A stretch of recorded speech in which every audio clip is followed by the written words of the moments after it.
Bugün takipçilerimden gelen imkansız istekleri gerçekleştireceğim. Uras Yapar başlasın. Evet, Uras Yapar'a başlıyoruz. Uras Yapar'da gerçekten çok zor şeyler istemişsiniz arkadaşlar. Nasıl yapacağım ben acaba diye düşündüğüm şeyler. Mesela arkadaş demiş ki abi tahtayı böyle böyle sallandırıyorlar. Sen sallandırabilir misin? Bu sallanır mı Kamil? Şu an sallanmaz. Şu an sallanmaz. Doğru şartları oluşturmak gerekiyor. Onun için de tahtayı yay haline getireceğiz değil mi Kamil? Ne gülüyorsun oradan? Evet. Allah Allah.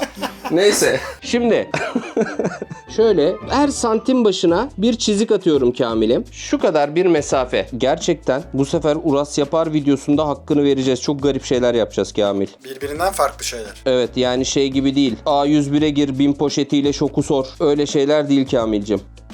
Burası tamam. Şimdi yavaş yavaş başlayacağım. Hazır mıyız Kamil'im? Kayıttayız, hazırız. Haydi bismillah.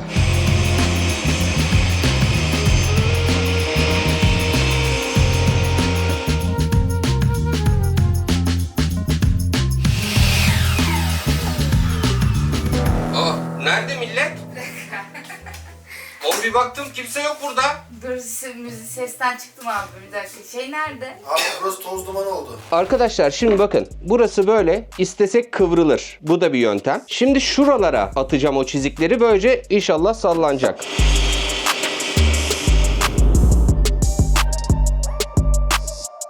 Arkadaşlar marangozluk işlerinde ortalığı temiz tutmak imkansız gibi bir şey işte gördünüz. Bakın üstüm başım fena durumda. Yerler daha fena. O yüzden Bosch Unlimited 10 kullanıyorum. Bu sayede işim bayağı kolaylaşıyor. Şuradaki düğmeyle beraber 90 derece şekilde eğilmesi de acayip işimi kolaylaştırıyor. Bakın tezgahın altını ne kadar rahat süpürüyorum.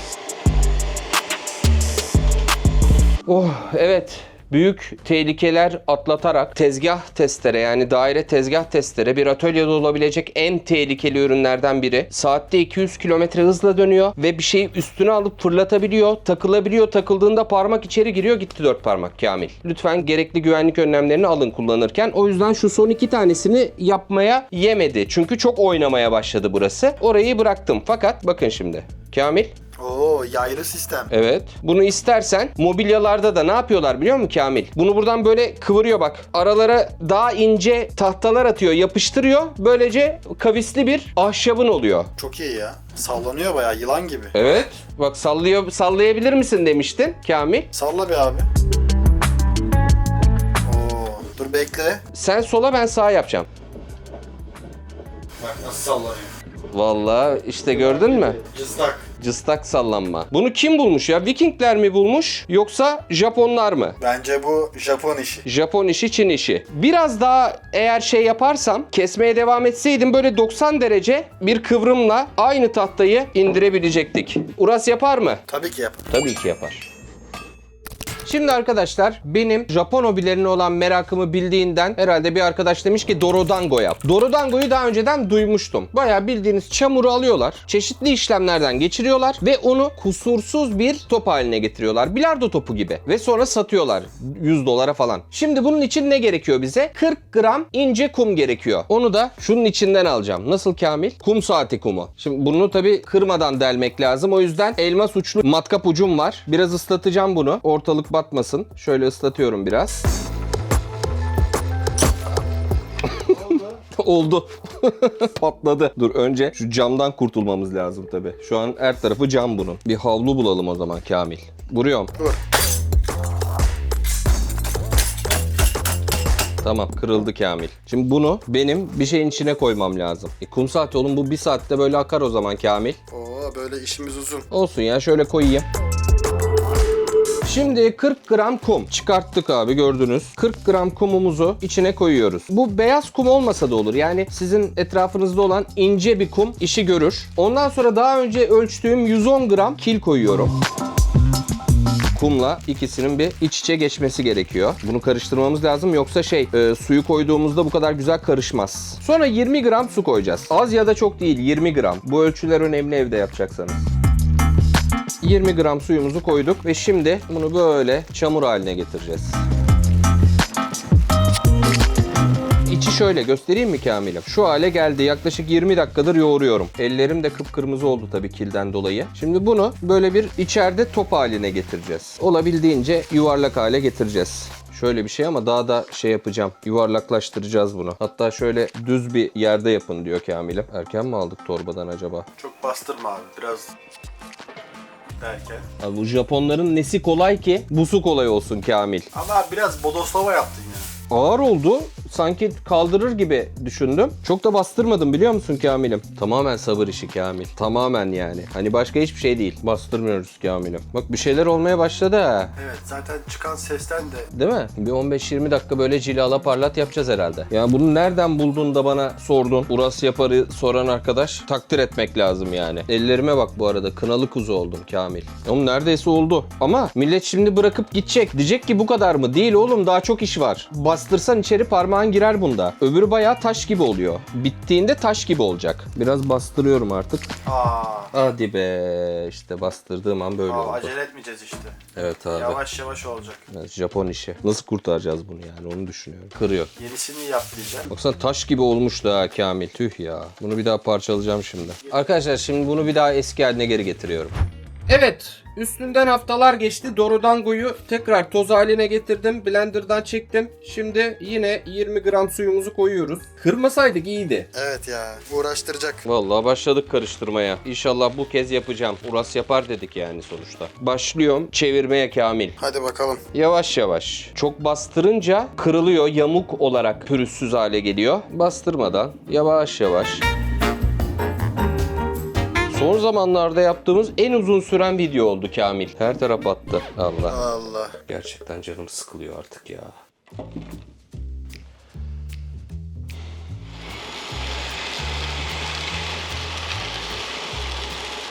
Yani şu sıtkımın sıyrılmasına çok az kaldı Kamil.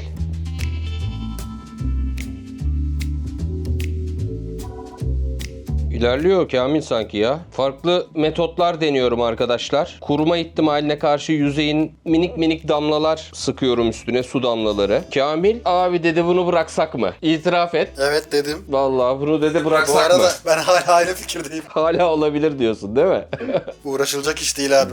Değil canım, kafasını öpeyim ya ben bunu yapanın. Oğlum ben bir hayal kuruyordum ya Kamil. Video çekme konusunda en büyük hayalim Japonya'ya gidip katana ustasıyla katana videosu çekmek. Geçenlerde bir belgesel izledim. Gerçek bir katana ustası var. Daha bitmemiş kılıçla çeliği kesiyor. Bak daha bitmemiş kılıç. 1,5 sene sürüyormuş yapmak. Tabii. Güzelmiş. Benim 1,5 sene Japonya'da kalmam lazım. Ben ancak onun bilemesini yaparım. Ben kendi Dorodango şeyimi geliştirdim. Yapma stilini geliştirdim. Biz de yani Türkiye'nin en büyük maker kanalıyız Kamil. Yani bir 4000 yıllık bir geleneğe kendi dokunuşumuzu koymayalım mı? Şimdi arkadaşlar bunu böyle bırakacağım. Bir gün pamuklu bir şeyin üstünde duracak. Bakın bu tozdan buna getirdik. Şimdi bundan sonra bir gün kuruyacak ve onu böyle mis gibi bir topa döndüreceğiz. Ama önce biraz etrafı temizleyeyim. Evet, temizlik başlasın arkadaşlar. Atölyemde Bosch Unlimited onu kullanmaktan gerçekten çok memnunum. Çünkü sahip olduğu Micro Clean teknolojisiyle tozun %99.9'dan fazlasını, hatta tozlarda böyle 0.3 mikrona kadar tozları alıp içine hapsedebiliyor. Ve atölye için bu acayip önemli biliyorsunuz. Yani ben ahşap işleri yapıyorum ya, zımparalama konusunda özellikle her taraf toz oluyor. Bosch Unlimited on hepsini çözüyor. Arkadaşlar burada Micro Clean halkası maviye döndüğü zaman süpürme esnasında 0.3 mikrona kadar bütün tozlar temizlenmiş oluyor. Gönlünüz rahat olabilir. Bakın çalıştırıyorum. Farklı bir renk ama süpürdüğümüzde maviye dönüyorsa ortam temiz demektir. Şimdi içi talaş doldu bakın. Görüyor musunuz? Sıkıştırmalı toz haznesi sayesinde şuradan tek bir hareketle bunu çıkartmadan hop %50'ye kadar yer kazanıyorsunuz ve temizliğe devam edebiliyorsunuz. Evet, şimdilik bu kadar yeter. Atölyeyi temizledik. Burası ev yani sonuçta. Tozlu kalmaması lazım. Şimdi bir gün bunu bekleyeceğim. Evet arkadaşlar, şimdi şu kuruyalı 2-3 gün oldu. Çünkü gözüm açıkçası çok yemedi bir günde bunu almaya, kurumamıştır diye. Şu an bayağı gerçekten kuru gözüküyor. Dorodango için 50 mililitre suya şimdi 2-3 damla yağ koyuyoruz. Şimdi şunu buraya döküyorum. Topu şöyle bir gezdiriyorum. Sonra bunu da böyle bandırıp böyle yapacağız bakalım. Bu bunu yuvarlaklaştıracakmış arkadaşlar. Madem ıslatacaktık niye kuruttuk değil mi? Çok garip bir hobi diyebilirim bunun için arkadaşlar. Biz ne hobiler gördüm. Bir de pislendi ortalık. Bayağı kusursuz biçimde şuraya oturuyor ve her yerine doğru dönüyor. Sadece şurası kaldı. Şu kısmı da kırmadan hallettik mi ya? Çok gerginim. Hani buraya kadar gelmişiz. Burada kırılırsa var ya çok üzülürüm. Yapamam zaten bir daha. Gerçekten oldu arkadaşlar. Baksanıza daha ne olsun. Şimdi bunu biraz şu diğer tozla ovuyoruz. Kalan tozla yani. Anladığım kadarıyla bunlar yuvarlaklaştırma aşamasında bir çatlama, matlama, o bu falan filan olduysa onları dolduracak. Ve hafif bir zımpara yapıyoruz şu an aslında o tozlarla. Şu an sanki yerde bir çakıl taşı bulmuş gibiyiz arkadaşlar. Evet, Uras yaptı mı? Yaptı. Vallahi güzel oldu. Şöyle göstereyim size. Kusursuz bir yuvarlak top çamurdan. Oh! Hadi yanı madde. Şimdi bir arkadaş herhalde marangozlukla Uras Yapar'ı son anda birleştirmiş. Bunu son anda gördüm. Acayip hoşuma gitti. Abi Seko için kelbaşa şimşir tarak yapar mısın? Gittim şimşir aldım. Bakın. Elimde şöyle bir ham şimşir. Türkiye'nin en değerli ağaçlarından biri bu arkadaşlar. Gerçekten öyle. Kesimi yasak. Bu 15-20 sene önce kesilmiş. Öyle düşünün. Böyle tarak formunda bulabildim parça olarak. Şimdi ne yapacağım biliyor musunuz? Bunu önce bir çizeceğim ve anahtarlığa takılabilecek bir tarak yapacağım. Zaten Seko'nun çok da böyle tarağa ihtiyacı yok. Zaten kelbaşa şimşir tarakta bir şeyin gereksiz yere lüks olarak kullanılması anlamına geliyor. Kelbaşa şimşir tarak. Çok güzel atasözü ya. Atasözlerimiz güzel. Şimdi arkadaşlar önce bunu bir alt tarafından çizmemiz lazım. Çünkü böyle tırtık şeyli olmaz tarak. Bunun üzerinden ilerleyeceğiz. Bakalım becerebilecek miyiz? Şimdi tarak dediğimiz şey bakın formunu buradan daha iyi göreceksiniz. Böyle 3 milim, 4 milim kalınlığında olsa aşağı doğru inceleyecek tabii. Öyle bir durumu da var. Yani şurasını bir keseceğim. Bunu belki başka bir şeyde kullanırız. Hiçbir parçaya atmıyorum bu arada. Evet tarağımız bakın bu incelikte olacak. Güzel gidiyoruz. Formumuzu aldı ya. Şimdi bunu güzelce bir zımparalayacağım. Çok toz çıkıyor. Maske takmakta fayda var.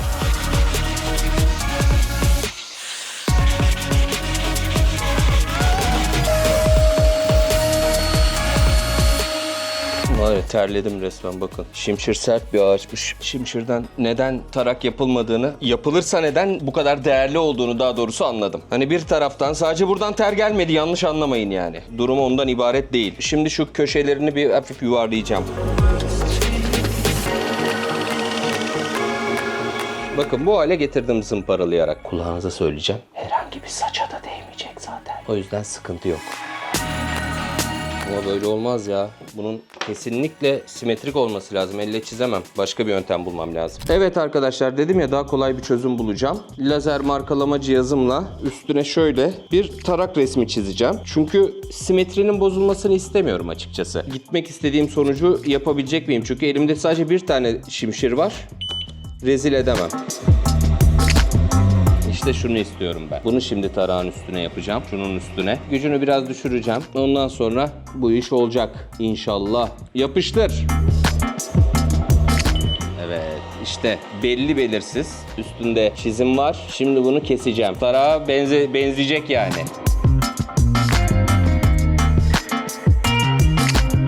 Şimdi bunu bayağı bildiğiniz böyle minicik mücevher el eğleriyle şey yapacağım. Zımparalayacağım.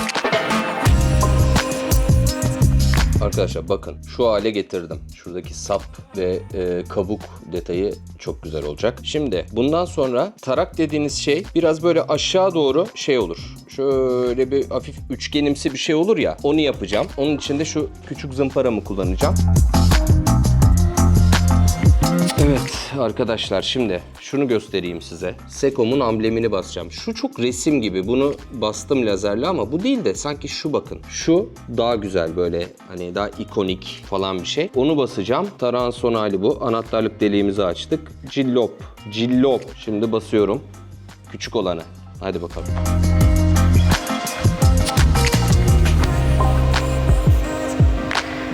Üf.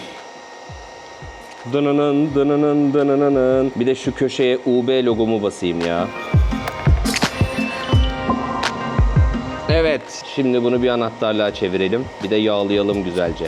Evet. Şimdi şöyle saça sakala iyi gelecek bir yağ ile yağlıyoruz arkadaşlar. Bak şimdi şimşirin desenleri o kadar güzel çıkacak ki. Yıkılıyor şu an.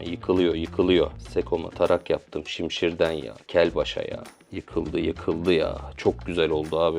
Yani bu kadar güzel olacağını ummuyordum. Yalan yok. Yani hayatımda ilk kez tarak yapıyorum ve oldu.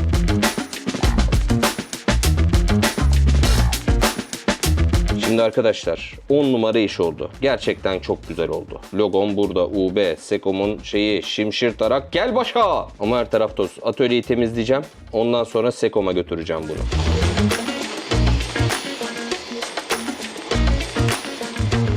Sekom, hediye. O ne lan? Ha, Şimşir tarak. mı? Evet. Nasıl? Ha bak bu da güzel. Evet, güzel olmamış mı? Aynen şahane. Harika olmuş. Sekom'a bak ya. Ya Ben senin... artık sakallarım Ha, nerene denk gelirse Sekom. Bir incele bakayım harbiden. Şöyle bence sen... güzel baksana abi. Tarıyor işte. Vay. Güle güle kullan. Anahtarlık Allah yaptım razı bir de. olsun. Ben hemen bunu şimdi takıyorum anahtarlarını. Harbi mi diyorsun Aynen, lan? çok güzel olmuş. Teşekkür ederim. Eyvallah kardeşim. Eyvallah. Güle güle kullan. Dur bakayım. Kanka bir şey vereceksin gibi hissediyorum. Elin sürekli böyle ya. Mikrofon o ya. Yanları da. Artık uzatabilirsin yanları. Tabii, zaten biliyorsun öyle bir şeyim var. Evet. Müdür saçı. yapacağım. Burayı böyle bu tarafa Evet alacağız. buradan alır buraya yatırırsın abi. Güle güle kullan benim Sağ ol. güzel kardeşim. Eyvallah. Allah razı olsun. Sağ ol. Allah senden razı olsun. Beni en zorlayacak isteği en sona bıraktım. Şeffaf hamburger yapmaya çalışacağım. Tabii becerebilirsem. Hamburgerin ekmeğiyle başlıyoruz arkadaşlar. Bu arada yapacağımız her şey gerçekten şeffaf olsun diye uğraşacağız. Bayağı enteresan bir şey ya. Yer misin? Yemem.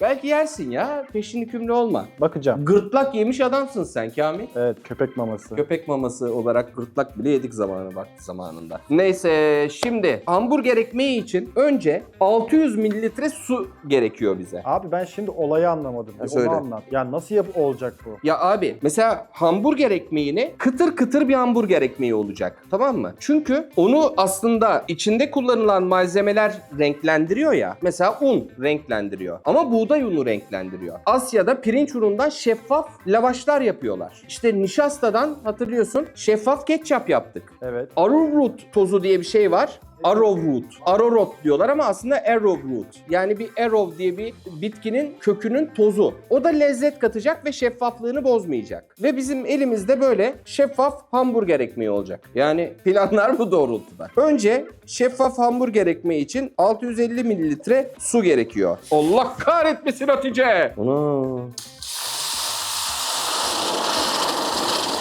Hatice coştu bu. Normal mi coşmalar? Bu buğday nişastası. 20 gram. Arrowroot tozu koyuyoruz. Bu kaç gram? Bu da 20 gram. Hep 20 gram gidiyoruz Kamil. 20 gram da pirinç unu.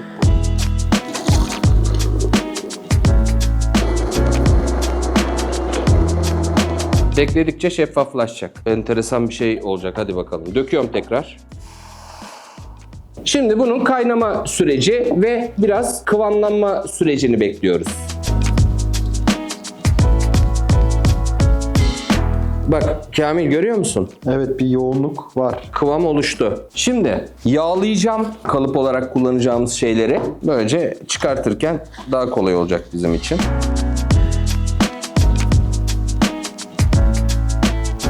Sadece bir tane çıktı bu arada. Hamburgerin üstü sadece. Şimdi gelelim ekmek olurken fırında yeşilliğini yapacağız. O da şeffaf olacak tabii ki. Bunun için de yine bir kıvam arttırıcı olan agar agar kullanacağız. Agar agar da bitkisel bir şey bu arada. Özellikle Japon mutfağında çok kullanılıyor. Türk mutfağında pek yok ama artık Türkiye'deki çoğu restoranda da bu kullanılıyor. Bunun için de arkadaşlar aldık göbek salatayı haşladık. Yani salata tadı olacak gerçekten yaptığımız yeşillikte. Agar agar da burada. İşte bir su bardağına yaklaşık bir tatlı kaşığı ekleyeceğiz. Agar agarı çözülmesi gerekiyor. Jelatindeki gibi Kamil'im. Ama niye jelatin kullanmadım? Çünkü bunun sebze olması lazım. Tadıyla ve mantığıyla. Jelatini başka yerde kullanacağım. Çünkü o da şeffaf bir şey. Ve aynı zamanda et. Acaba nerede kullanacağım? Etti. Evet. Artık topaklar tamamen gitti ve bunun ince olması gerekiyor. O yüzden kalıba dökeceğim. Şimdi bunu dolaba koyuyorum şuraya. Sabit durması lazım, düz durması lazım. Bir yarım saate tahmin ediyorum kıvam alacak. Şimdi yeşillik de olurken peynirini yapacağız. Bunun için peynir suyu, birkaç tane aldık bundan. Bir bardağa dolduracağım. Ondan sonra yine agar agarla karıştırıp kalıba dökeceğim. Peynir kokuyor ya resmen. Biraz önceki de yeşillik kokuyordu Kamil. İşin enteresan tarafı ekmek de ekmek gibi kokuyordu. Yani şeffaf meffaf ama şimdilik iyi gidiyor yani. Bunu da kalıba döküyorum. Dolaba koyuyorum Kamil. Gelmene gerek yok. Koyuyorum ben geliyorum. Şimdi geldik ete. Et için sıcak suya kemik suyu koyuyorum Kamil. Lezzetli de olacak ha. Tabii. Kemik suyu bunu böyle bir iyice et tadına getirecek. Biraz daha su ekleyelim. Şimdi buna jelatin ekleyeceğiz. Bundan biraz fazla bile koyabiliriz ama az koyacağım. Jelatin çok çabuk topaklanan bir şey. Topaklanırsa açamayız jelatini. Karıştırmaktan içim çıktı ya. Sabahtan beri bir şeyler karıştırıyoruz. Tamam, şimdi bunu hamburger köftesi kalıbına döküyorum. Şekli de olacak böylece. Harbiden et gibi kokuyor ha Kamil. Et suyu koyduk ya içine. Bu da donacak. Evet arkadaşlar, şimdi her şey pişiyor, donuyor, monuyor, bir ton şey oluyor. Şimdi sıra geldi şeffaf patates cipsi yapmaya. Dün geceden patatesi biraz fırınladım ve suda bıraktım ki nişastası çıksın. Patates cipsi tadı alalım. Şimdi o suyu, ya bunun bir yöntemi vardı ya, şöyle miydi? Böyle değilmiş Kamil. Patlaya patlaya. Bu elektrikli ocak da çok garip bir şey Kamil. Yine nişastayı hafif hafif koyacağım, karıştıracağım topaklanmasın. Yoksa şeffaflığı gidiyor. Ne kaynattık, ne haşladık. İyi kaynattık. Vallahi iyi kaynattık bugün. Şimdi buraya ince tabakalar halinde süreceğim arkadaşlar. Cips gibi. Nasıl Kamil?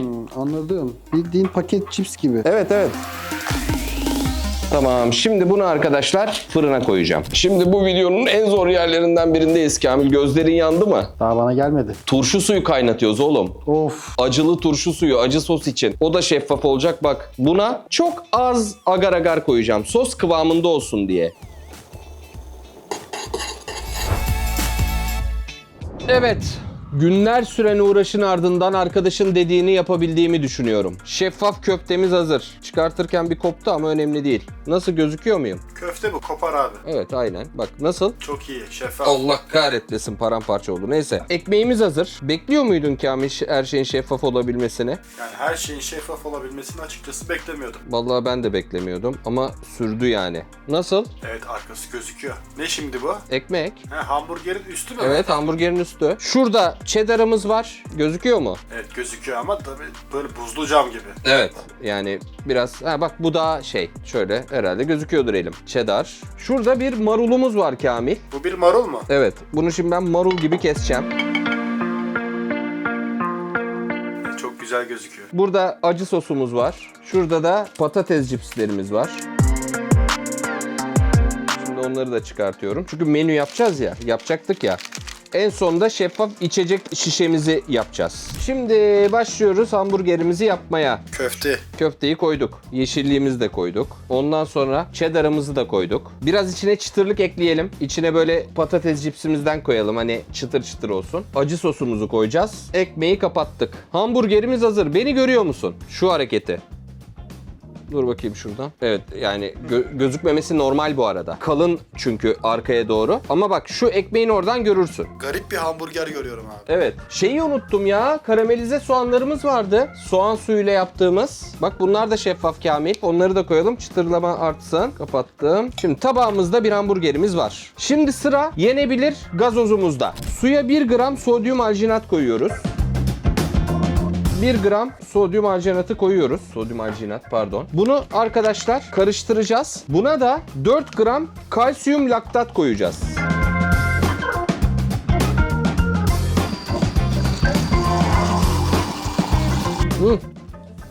Kamil. Anladım. O kasenin içinde ilk baştaki şey gazoz muydu? Evet. Biz niye böyle bir topa girdik? Değil mi? Gazozun kendisi şeffaf zaten. Evet. Şov olsun diye. Yenilebilir gazoz şişesi. Gazoz bu. Ama gazoz zaten şeffaftı ya. Asiti kaçmış. Evet arkadaşlar, işte bir şeffaf menü. Beğendin mi Kamil? Güzel gözüküyor. İğrenç olduğunu düşünüyorum. Evet, yani. Çok tiksindim ben ya. Ne yapayım abi, yap dediler, yaptık. Ya aslında bak, şimdi şöyle tuttuğun zaman çok şeffaf gözükmüyor hepsi birleşince. Ama tek tek hepsi şeffaf. Görüyorsunuz bakın. Hamburgerde ısırıyorum. Evet. Aa!